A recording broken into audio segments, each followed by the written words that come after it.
আমরা ডক্টর ইউনূস স্যারকে ভাঙাচুরা একটি রাষ্ট্র হাতে তুলে দিয়েছি, যে রাষ্ট্রটি মেরামত করার দরকার। আমরা তাকে মেরামত করার সময় সুযোগটুকু না দিয়ে নির্বাচনের জন্য কিছু নির্বাচনী দল উঠে পড়ে লেগেছি। আমরা যদি তাকে রাষ্ট্রটি হাতে দিয়ে এমনই করব, তাকে সময় দিব না, সুযোগ দিব না, নির্বাচনের জন্য আমরা ব্যয়বহুলভাবে তাকে প্যারেশানির মধ্যে রাখবো, তাহলে তাকে দেশটি হাতে তুলে দেওয়ার কোনো দরকারই ছিল না। আমরা ওনাকে সময় দিতে হবে, সুযোগ দিতে হবে।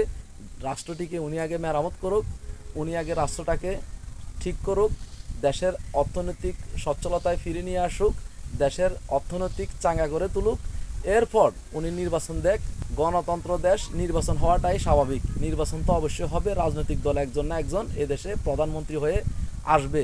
কিন্তু এই ভাঙাচুরা রাষ্ট্রটি ভালোভাবে একটু মেরামত করা দরকার। যেমন এই বন্যা কবলিত যে সময়টুকু আমরা ফেরিয়ে এসেছি, যদি কোনো রাজনৈতিক দল ক্ষমতায় থাকতো, তাহলে এই বন্যার উসিলায় হাজার হাজার কোটি টাকা হাতিয়ে নিয়ে যেত। এই বন্যার উসিলায় শত শত কোটি টাকা এক এক লোকের পকেটে ভরে যেত। তাদের সারা জীবনের সঞ্চয় তারা এই বন্যার উসিলায় তাদের ঘরে জমা করে নিত। কিন্তু ছাত্রদের হাতে দেশ থাকার কারণে এই সুযোগটুকু কেউই নিতে পারেনি। এই সুযোগটুকু অনেকেই ব্যবহার করতে চেয়েও ব্যবহার করতে পারেনি। ধন্যবাদ ছাত্রদেরকে, আমি সেলুট জানাই সবাইকে। কেননা আমাদের দেশ এমনই হওয়া দরকার, আমাদের দেশ এমনইভাবে চলার দরকার। স্বাধীন দেশ তো এমনই হওয়া দরকার। কারণ স্বাধীন দেশ আমরা শুনেছি, কিন্তু স্বাধীনতা বলতে কি সেটি আমরা কখনো দেখিনি, কখনো স্বাধীনভাবে চলতে পারিনি, স্বাধীনতা কখনো উপভোগ করতে পারিনি।